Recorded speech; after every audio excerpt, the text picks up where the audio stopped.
Hi, welcome to this episode of Tackling Your Taxes. Are you an employee or an independent contractor? My name is Aisha Sarvati, and I'm the director of Mid-Minnesota Legal Aid's Low-Income Taxpayer Clinic, where we assist taxpayers with their federal tax disputes. And I'm joined today by Miranda, who is an LATC law clerk this semester, and she put together this presentation that gives a little bit more of an in-depth discussion on the differences between employees and independent contractors, things that impact you tax-wise if you are an independent contractor, steps you can take for making sure you're correctly classified as a worker, and then some helpful resources at the end and how you can contact us at the LATC if you have any tax-related legal questions. So Miranda, I will turn it over to you. Thanks, Aisha.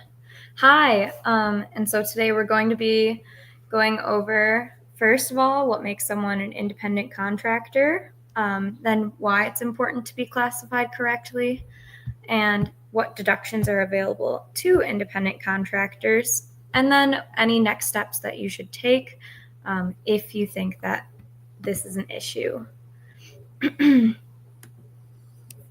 Okay, so what makes someone an independent contractor? So one very relevant and popular type of independent contract work is gig work. That includes activities that you do to earn income, which are often through an app or a website. So perhaps if you drive a car for booked rides or deliveries, rent out property, run errands or complete tasks, sell goods online, rent equipment, provide creative or professional services, or provide other temporary, on-demand, or freelance work.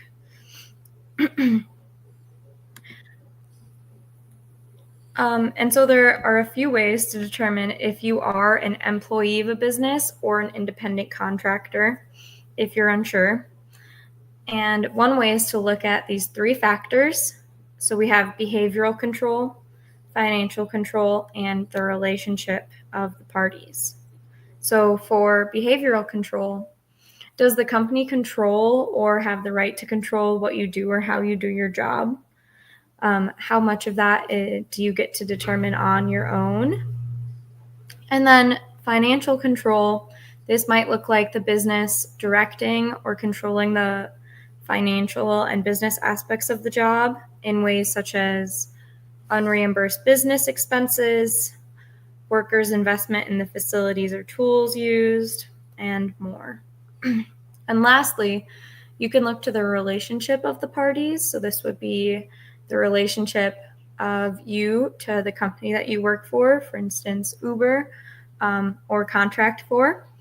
So are there written contracts or employee type benefits such as insurance, vacation pay, or a pension plan? And those three factors are really helpful. Some other ways to determine if you're an employee or independent contractor include looking at if you set your own schedule, if you work for several different platforms or clients simultaneously. For instance, if you sometimes drive for Lyft and sometimes drive for Uber, if you don't receive benefits like health insurance through that company that you're driving, working, doing those different things for, and if you receive a 1099 tax form at the end of the year, not a W-2.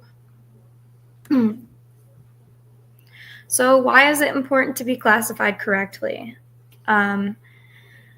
So whether you're classified as an independent contractor or an employer changes what you're responsible for and when you pay your taxes. So independent contractors are responsible for their own tax payments that employers usually would cover for them. Employers withhold and pay income, Social Security, and Medicare taxes for their employees. And so as an independent contractor, you have to pay a self-employment tax. As well, independent contractors pay quarterly estimated taxes, which are due 4 times a year. So this is different from the personal income tax return, but that's due on about January 15th, April 15th, June 15th, and September 15th usually. And so if you have been working under the assumption that you're an employee when you're actually an independent contractor, that can lead to some penalties because you haven't paid those taxes that are due quarterly, as well as some complex legal issues with all of those moving parts. And so it's really important to complete and submit Federal Form SS8 to the IRS, which will get you a determination of your status as either an employee or an independent contractor.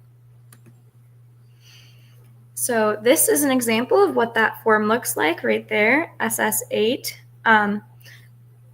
And you can mail or fax your completed form.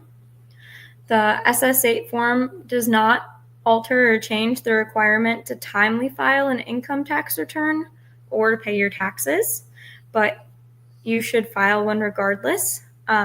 It may take up to 6 months to receive a response, but you should be sure when filling it out to include detailed personal information and attach supporting documents, so that when you do get that determination, it gives you an answer rather than having to wait to file again. But it isn't all bad news when you're an independent contractor. There are different tax deductions that employees can't take that independent contractors actually can.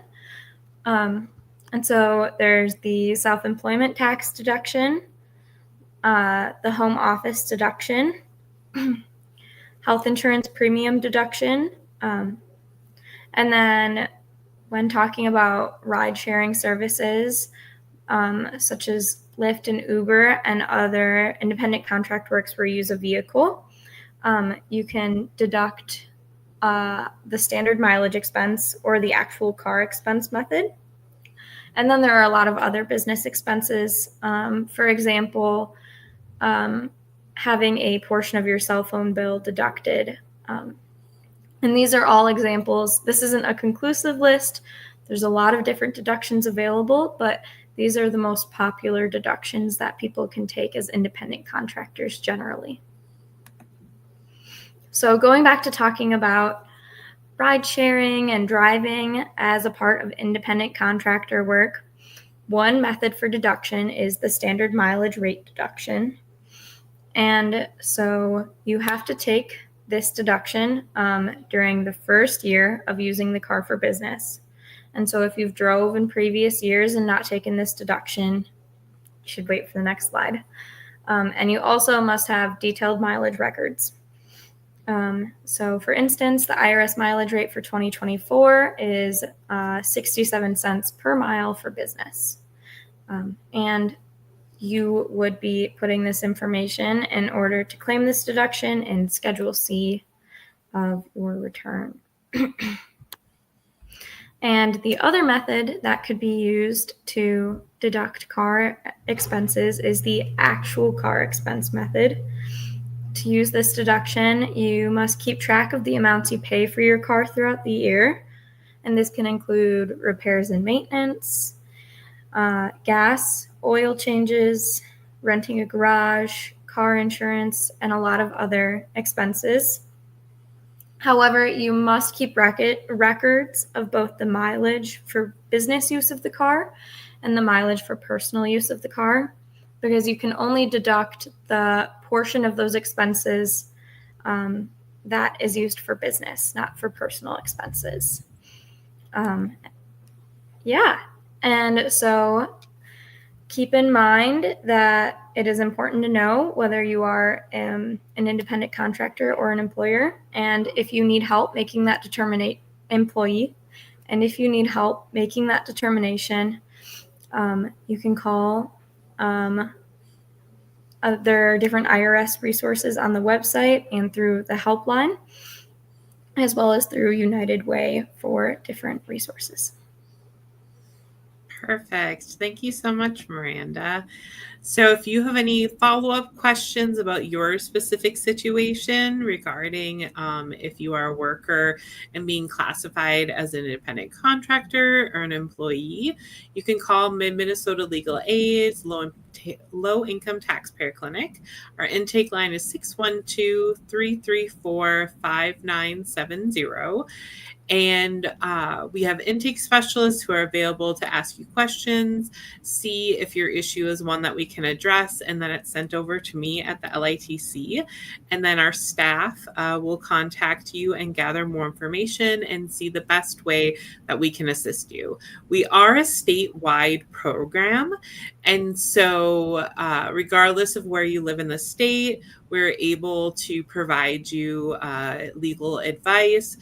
We have income guidelines for representation, which is 250% or less of the federal poverty guidelines, but you can have any income and get advice from us. So thank you again, Miranda, for that wonderful presentation on independent contractor versus employee. Our next Tackling Your Taxes will be next Tuesday at noon again, and we'll be talking about gearing up for the tax filing season and getting ready to get your documents together and find a tax preparer and kind of know the type of questions to ask a tax preparer as you get ready to file your taxes for the 2025 filing season of filing your 2024 tax return. Thank you, everyone, and have a great day.